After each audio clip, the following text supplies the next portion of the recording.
Hello, how are you? Today I'm going to talk to you about the relationship between avocado consumption and blood sugar. Many people who want to better control their blood sugar are unsure whether avocado is a fruit they can eat, if they should avoid it, how much they can eat, and how to consume it the right way. This is a very important detail, so I'm going to tell you all about it right now. Stay until the end because you won't want to miss it. If you love tips on nutrition, health, and fitness, you're going to love this channel. So go ahead and subscribe and remember to turn on the notification bell to get updates. I post new videos every day and you're going to love them. Remember, I also have a video here on the channel talking about the best fruits for diabetics. I'll leave the link down below in the description for you. Of course, I'm talking about diabetics, but anyone who wants to control their blood sugar, who has pre-diabetes, or who wants to lose weight, we know all of this is connected. So I'll leave that video down below. Tell me if you usually eat avocado and how you like to have it, savory, sweet, or if you have a special recipe. I'd love to see your comment. When we look at avocados, they often scare some people who are trying to control their diabetes or their blood sugar. Because many years ago, when someone started a diet, they would stop eating avocados, thinking they were too high in calories, that avocados make you gain weight, and if you wanted to lose weight, you had to stop eating them. And nowadays, we already know that's not true. Even though avocados are indeed high in calories, they're a fruit with extremely healthy fats, very rich in fiber, and with a very low amount of net carbohydrates. Net carbohydrates is a term I mention a lot here on the channel, and if you've never heard of it, actually, we get the net carbs by subtracting the amount of fiber from the total carbohydrates. So that number, that result, is the net carbohydrates. In other words, the carbs that your body will actually absorb and use. And the amount of net carbs in avocado is very small because avocados are very rich in fiber, and fiber is the only carbohydrate that doesn't affect our blood sugar. I also have a video here on the channel talking more about this. Besides that, avocado has a very low glycemic index. In addition to having little net carbohydrate, the amount of fiber is high, the amount of healthy fat is high, so the absorption of this carbohydrate is very slow, very gradual, which helps prevent spikes in your blood sugar or insulin levels. So, even if you're eating avocado on its own, or if you add avocado, for example, to a banana smoothie, it will help control the glycemic index of the meal. It plays a very interesting role in that regard.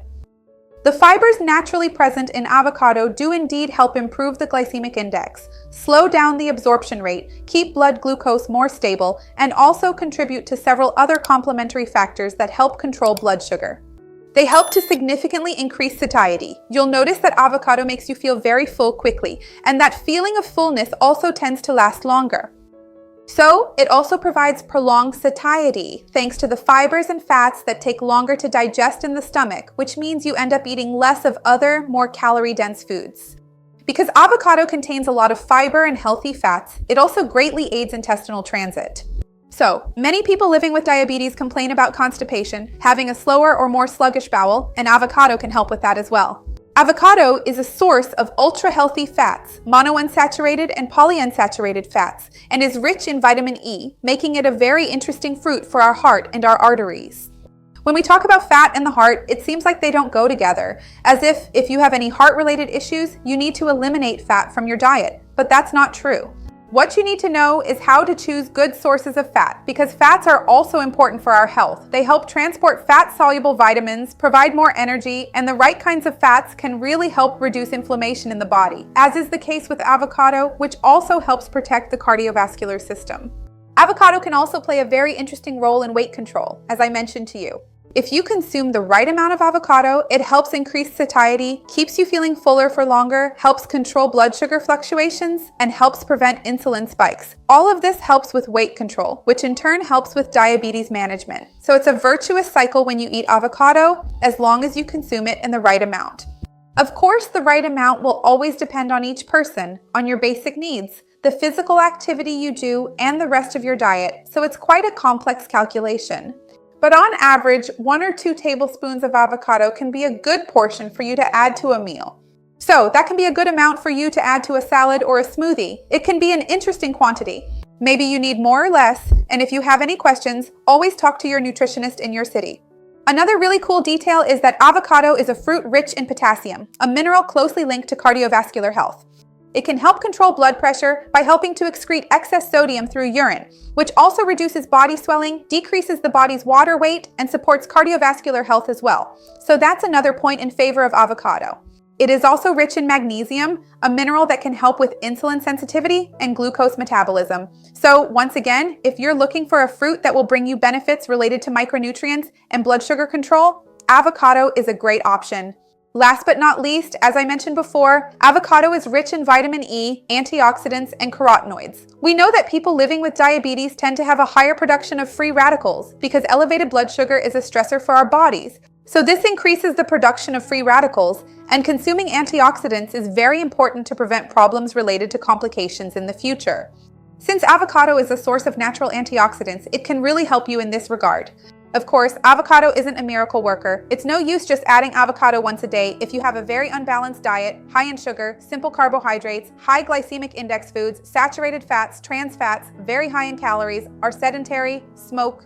So it all has to do with your lifestyle as well. With a healthy lifestyle, you help the avocado help you.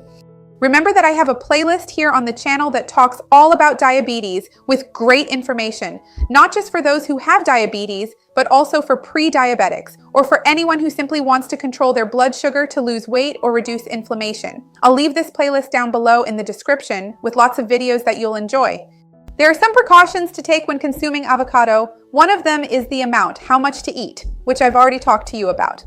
Another important point is what you add to your avocado, because even though in many countries avocado is used in savory dishes like guacamole, avocado mayonnaise, in salads, in other countries, people have the habit of eating avocado sweet, and that's where the danger lies, because avocado doesn't have much flavor.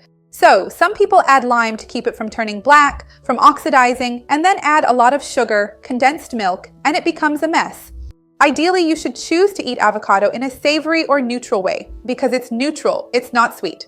So it works really well in savory dishes. I have a playlist of avocado recipes here, and I'll leave it down below in the description for you.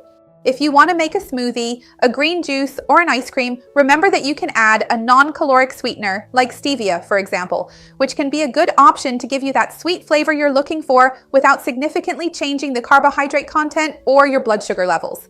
Tell me down below if you already knew about this beneficial relationship between avocado and blood sugar, diabetes, if you usually eat it, or if you're going to start eating it. I'd love to see your comment. Remember to like the video because that helps me too, and share it with anyone who will enjoy it, with anyone who needs it. Let's expand this chain of good together. That's what I want here with the channel. See you next time. Bye.